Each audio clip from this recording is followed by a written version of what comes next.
नमस्ते सभी और पूरी ऑनलाइन फैमिली का मैं तहे दिल से स्वागत करता हूं। आज मैं आपके सामने फिर से अपनी एक मन की बात पेश करूंगा। इससे पहले भी मैंने आपके सामने अपनी एक मन की बात रखी थी। उस मन की बात में मैंने आपके सामने रॉन्ग मोटिवेशन को लेकर कुछ बातें कहीं और एक खास कहानी सुनाई। अभी भी अब तक अगर कई ऐसे लोग हैं जो मेरे चैनल पे ज़रूर आते हैं, मेरी बात सुनते हैं, चाहे वो कॉमर्स के स्टूडेंट्स हों या फिर कोई और भी हो, अगर अब तक आपने मेरी वो मन की बात, वो रॉन्ग मोटिवेशन को नहीं सुना है तो उसे ज़रूर सुने, उस कहानी को ज़रूर सुने। बहुत प्रोत्साहन मिला, बहुत प्यार मिला और उस प्यार के बदले में मैं आपका धन्यवाद करता हूँ। सराहा आपने, विश्वास दिलाया, आप उस बात को मानते हैं, ये आपने बात मानी और आपका प्यार मिलना, उस बात को इम्पोर्टेंस देना, उस रॉन्ग मोटिवेशन की गहराई को समझना, उस कहानी के पीछे के मूल मंत्र को समझने के बाद आपने उस कहानी को, उस मन की बात को बहुत प्यार दिया। तहे दिल से धन्यवाद, शुक्रिया। आज भी मैं आपके सामने एक मन की बात कर रखने आया हूँ और वो मन की बात है भावनाओं के बारे में, इमोशंस के बारे में। ये शब्द आपके लिए कोई नया बिल्कुल नहीं है। जब से आपने जन्म लिया है और अब तक आप जी रहे हैं, इमोशंस के बलबूते पे जी रहे हैं। अगर इमोशन ज़िंदगी में ना हो तो ज़िंदगी बिल्कुल एक बंजर ज़मीन की तरह होती है, कुछ नहीं होता उसमें, बिल्कुल बेजान हो जाती है, बिल्कुल एक बेजान ज़िंदगी है। लेकिन अगर इमोशंस कंट्रोल में ना हो, आपकी अगर भावनाएं आपके नियंत्रण में ना हो और अगर आप उसके गुलाम हैं, तो आप समझ सकते हैं आपकी ज़िंदगी नरक से बदतर हो जाती है। भावनाओं को नियंत्रित करना बहुत ज़रूरी माना जाता है, क्योंकि आपकी भावनाएं आपको उसका गुलाम बनाती हैं या फिर पूरे विश्व में आपको राजा। इसे साबित करने के लिए आपको एक कहानी सुनाता हूँ, जिससे ये साबित हो जाएगा आपका इमोशनली स्ट्रांग होना आपको मेंटली स्ट्रांग बनाता है।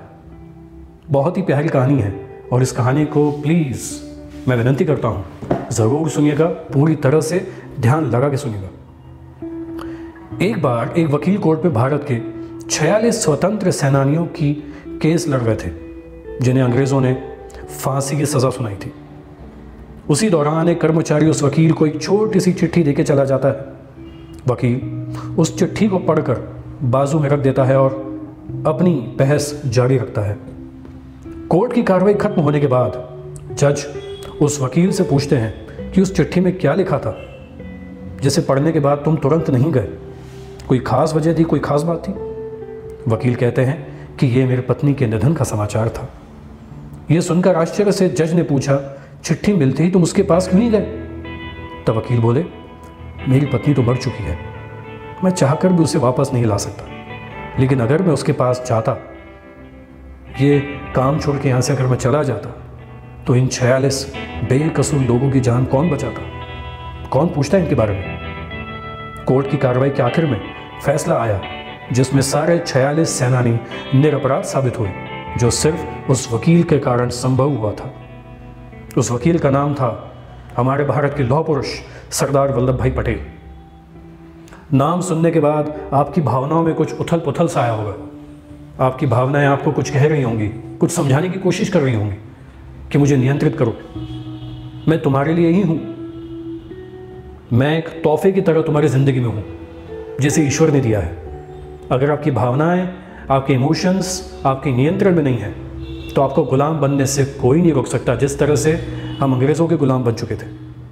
बहुत मुश्किल, बड़ी कड़ी मेहनत और कई सारे लोगों की जान चले जाने के बाद, जिन्होंने अपनी जान न्यौछावर की इस देश के लिए, तब जाके हमें स्वतंत्रता मिली, इंडिपेंडेंस, आज़ादी।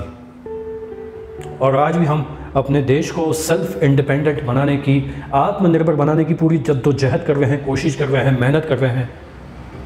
हमारे देश की सरकार दिन रात एक कर रही है, कोशिश जारी है। यही कोशिश आपको भी रखनी है। आपकी भावना ही आपकी ज़िंदगी के पीछे की जितनी भी सक्सेस या अनसक्सेस है, यानी सफलता या असफलता है, उसके पीछे अगर कोई सबसे बड़ी चीज़, कोई मूल बात आपके साथ जो खेलती है, आपको आगे बढ़ावा देती है, चलाती है, दौड़ाती है, वो है आपकी भावनाएं। सफलता का मूल मंत्र, मूल जड़ भावनाएं होती हैं। इसे नियंत्रित करें, उसका गुलाम न बने, उसे अपने वश में रखें, उसको सही दिशा दें। भावनाओं का लक्ष्य के साथ होना बहुत ज़रूरी है। आपके जीवन में कोई लक्ष्य होना चाहिए, कोई डिटर्मिनेशन होना चाहिए।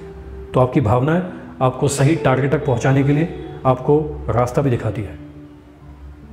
भावनाओं से आपकी आदत बनती है, भावनाओं से आपका चरित्र बनता है, भावनाओं से आपके अंदर अनुशासन आता है।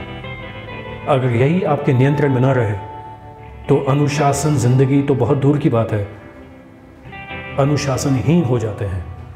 लक्ष्य नहीं रहता, भटकते रहते हैं और अंधेरों में तीर चलाते हैं। लगा तो ठीक, नहीं लगा तो भी ठीक। यह क्या ये ज़िंदगी सच है या झूठ?